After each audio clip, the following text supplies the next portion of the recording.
ሰጣህም ማላለውም ማለት ነው። እናወራበታለን ብሎታል። እንግዲህ ምን ሊያደርገው እንደሚችል ባናቅም በትክክል ግን አሁን ለናቲ እሺ ብሎ እናትየዋን ገንዘብ እንደማይሰጠው እርግጥ ነው የሚሆነው ማለት ነው። ምክንያቱም መጀመሪያ ላይ እንግዲህ ያው በቤቲ ለማዞር እያሰበ ነበረ፣ ሀብትና ንብረቱን በሙሉ ወደ እሷ ማለት ነው።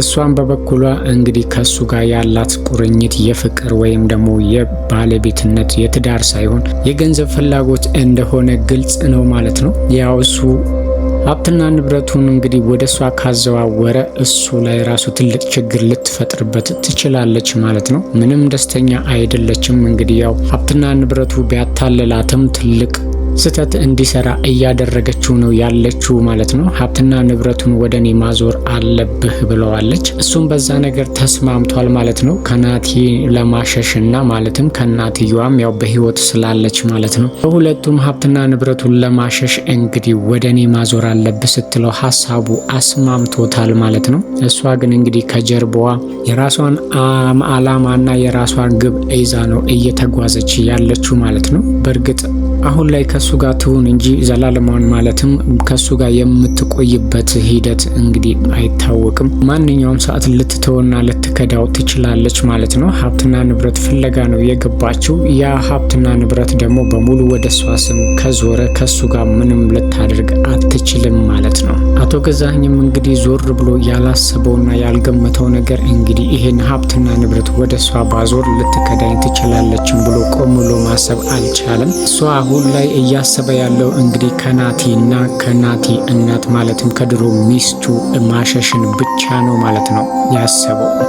ትሁትም እንግዲህ የገጠማን ነገር በጣም አስቸጋሪና አሳሳቢ ሆኖባታል ማለት ነው። ከምንም በላይ ሰላምና ጤና ነስቷታል። በጣም ነው ግራ የገባት እያዳረጓት ያሉት ነገርና እያየች ያለችው ነገር ከአይምሮ በላይ ሆኖባታል ማለት ነው። ያው እንግዲህ የናቲን እናት ማለትም አቶ ገዛኸኝ የድሮ ሚስቱን እንግዲህ ቤት ውስጥ ከቆለፉባት ቆይተዋል። እንድታብድና አይምሯን እንድትስትንም እያደረጓት ነው ያሉት ማለት ነው። በጣም እንድትጨናንቅና ራሷንም እንድትጠላ አድርገው ታል ማለት ነው። ሁለቱም እየተፈራረቁ ምንም አይነት እርባና ቢስና ምንም ጥቅም እንደሌላትም እየነገሯትም እጅብ አሳልፈው እንደሚሰጧትና ሰዎች በጠቅላላ እንደማይወዷትም እብድም እንደሆነች እየነገሩ እንግዲህ አይምሮዋን እንድትስትና ማንነቷን አምና እንዳትቀበል እያደረጓት ነው ያሉት ማለት ነው። ትሁት ደግሞ ይሄንን ነገር ስላወቀች እንግዲህ እሷን በራሷ መንገድ እነሱ ያበላሹትንና እነሱ እያስጨነቋት ያሉትን ጭንቀት እሷ ለማረጋጋትና ጥሩ ሰው እንደሆነችና ሁሉም ነገር ወደፊት እንደሚስተካከልም መልካም ምግብ እያቀረበችላት እንግዲህ ወደ ራሷ እንድትመለስ እያደረገቻት ነው ያለችው ማለት ነው። እንግዲህ ልጄ ሞቷል ብላ ነው የምታስበው። ናቲም ሞቷል ግን ብለው ስላሏት ወይም ደግሞ ወደ ልጄ ጋር ውሰደኝ ብትልና ብትማጸንም ማንም ሊወስዳት አይችልም ማለት ነው። እሷም አሁን ካሁን ገደሉኝ ወይም ደግሞ የሆነ ነገር አደረጉኝ አሳልፈው ለሆነ አደጋ ላይ ጣሉኝ እያለች እንግዲህ በጣም እየተጨናነቀች ነው ያለችው ማለት ነው። ትሁት ደግሞ ይሄ ነገር ከአቅሟ በላይ ስለሆነባት የምታደርገው ነገር በሙሉ ግራ ገብቷታል ማለት ነው። ነገሮችን በችኮላ ካደረገች ሁሉንም ነገር ልታበላሸውና እሷ ላይም ትልቅ አደጋ እንደሚደርስባት ግልጽ ነው ማለት ነው። ይሄ ቀላል ነገር አይደለም፣ ትልቅ ወንጀል ነው እያደረጉ ያሉት ማለት ነው። የሴትይቷን ሕይወት ለማዳን ደፋ ቀና እያለች ነው ያለችው። ግን እየደረሰባት ያለው ተጽዕኖና አሁን ላይ ሴትየዋ ያለችበት ሁኔታ በጣም አሳሳቢና አስጊ ስለሆነ ትሁትም እንግዲህ በየደቂቃው ትረበሻለች ማለት ነው። እያደረጓት ያሉትንም ነገር ስታይ ራሷን መቋቋምም ያቅታታል። እንግዲህ እንዴት እንደምታደርግ ባናቅም አሁን ላይ ግን ትሁት ያለችበት ስቃይ በጣም አሳሳቢ ደረጃ ላይ ደርሷል ማለት ነው። እንግዲህ ልጇ ናቲ መጥቷል ማለት ነው። መጥቷል ብላ እንዳትነግራት ነገሮች ሊበላሹ ይችላሉ።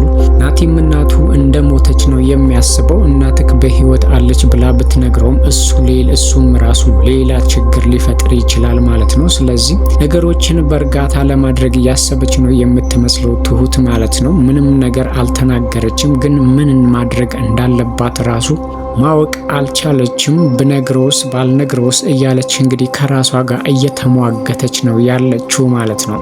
እርግጥ አሁን ላይ እንግዲህ ትሁት ለናቲ ማለት ነው እናት በህይወት አለች ብላ ብትነግረው ራሱ አምኖ ለመቀበል ይከብደዋል። ምክንያቱም ሞታለች ተብሎ ከተነገረው ቆይቷል። እሱም እንደሞተችና ትዝታዋ ብቻ ከሱ ጋር እንዳለ ነው እያወራ ያለው ማለት ነው። እንግዲህ እዚህ ድረስም የመጣው የእናቴን ማስታወሻ የሚሆን የሆነ የእርዳታ ድርጅት ነገር መክፈት አለብኝ፣ እሷ መረሳት የለባትም ብሎም ስላሰበ ነው ወደዚህ የመጣው ማለት ነው። ገት እናቱ በህይወት አለች ተብሎ ሲነገረው ደግሞ ምን አይነት ችግር ሊፈጠር እንደሚችል መገመት አይከብድም ማለት ነው። እንግዲህ ትሁት አሁን ላይ ግራ መጋባቷ እንዳለ ሆኖ ግን ምን ማድረግ እንዳሰበች በእርግጠኝነት ባናቅም አሁን ላይ ለናቲ የእናቱ በህይወት መኖር እና አለመኖር እንግዲህ ልንገረው አልንገረው እያለች በጣም እየተጨናነቀች ነበረ ማለት ነው። ሌላው ቤቲ ነች። ቤቲ እንግዲህ ያው ማለትም የናቲን አባት ገዛኸኝን ያገባችው እንግዲህ ለሀብትና ለንብረት ብላ ነው። እንግዲህ ልጁ ናቲ ሲመቷል፣ እሱ በመምጣቱን በጣም ተደስታለች። እንግዲህ ከሱ ጋር ደግሞ ሌላ ነገር ማሳለፍ ፈልጋለች ማለት ነው። እንግዲህ ያው ከሽማግሌው የማታገኘውን ነገር በሙሉ ከሱ ማግኘት እንደምትችል ስለገባት እሱን ለማሽኮርመምና ለመሳመም ወይም ደግሞ ከሱ ጋር ለመተኛትም እየቃጣት ነው ያለችው ማለት ነው። ናቲ ደግሞ ያው ይሄን ነገር እንዲፈጠር በፍጹም አይፈልግም ማለት ነው። አንዴም ሁለት ጊዜ እንግዲህ ገስጿታል ማለት ነው።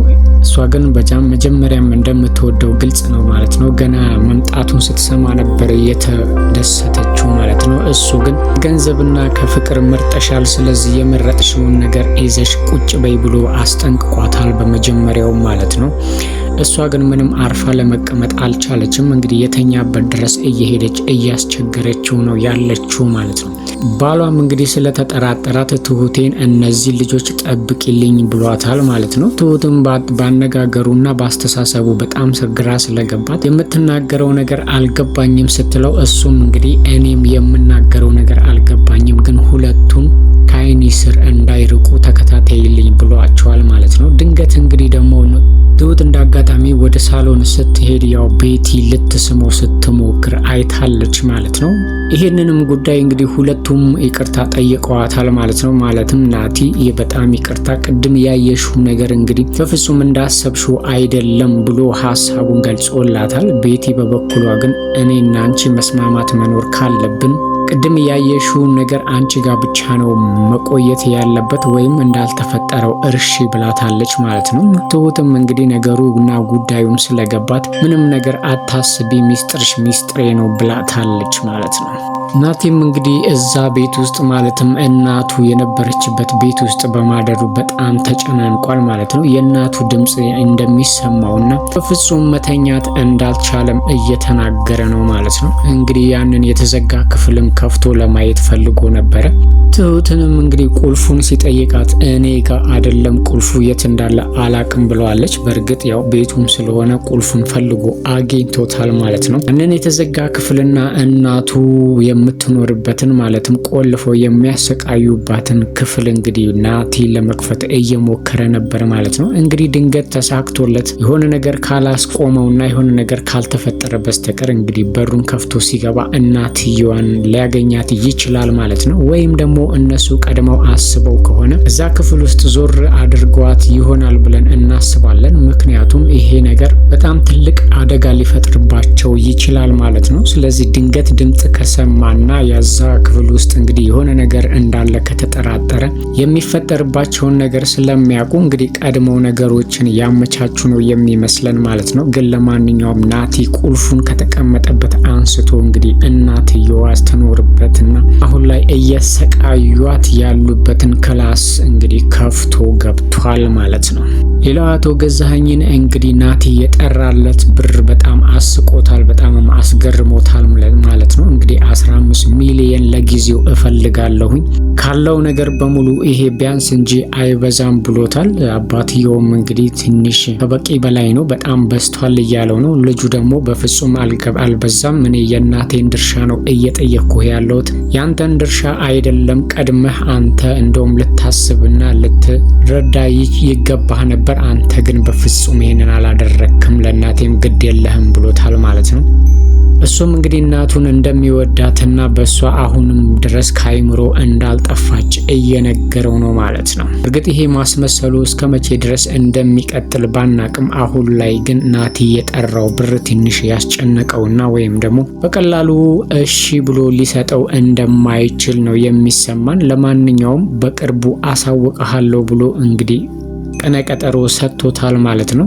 ናቲም እንግዲህ እኔ እዚህ የምቆይበት ምንም ምክንያት ስለሌለኝ አፍጥንልኝ ብሎታል። ያው አባትየው ምን አስቦና ምን ሊያደርግ እንደሚችል ባናቅም ግን ለልጁ ከዚህ በፊት ምንም አይነት ብር መስጠት እንደማይፈልግና የአባትነት ግዴታው ማስተማርና ማብላት ብቻ እንደሆነ ከዚህ በፊት ሲናገር ሰምተናል ማለት ነው። እንግዲህ አሁን ላይ ልጅየው መጥቶ የእናቱን ንብረት ጠይቋል ማለት ነው። ምን እንደሚፈጠር ባናቅም ግን አሁን ላይ አቶ ገዛኸኝ የተጠየቁት ብር ብዙም ያስደሰታቸው አይመስልም ማለት ነው።